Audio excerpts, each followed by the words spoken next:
ბათუმიდან 7 კილომეტრში პატარა, ყუდრო, 9 ნომრიანი საოჯახო სასტუმრო. დღეს უკვე წარმატებით განაგრძობს საქმიანობას მიკროსაფინანსო ორგანიზაცია ბერმელის ხელშეწყობით.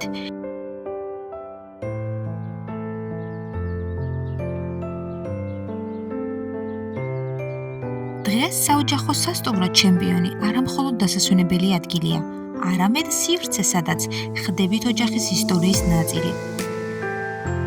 მიკროსაფინანსო ორგანიზაცია ბერმელის ხელშეწყობითვე მცირე მეწარმეებმა შეძლო გაეზარდა და განევითარებინა ადგილობრივი ჩაის წარმოება და ექსპორტზე გადანა. ბერმელის მიკრობიზნესები გაძლევთ საშუალებას შესაძლებლობების გამოვლენის და განხორციელების. მეტი შესაძლებლობა შენთვის. ბერმელი ყოველთვის თქვენს გვერდით. ჩვენს პრიორიტეტს ქმნის მცირე ბიზნესის გაძლიერება და ადამიანების მხარში დგომა, ვინც ყოველდღიურად ქმნის ქვეყნის ეკონომიკის საფუძველს.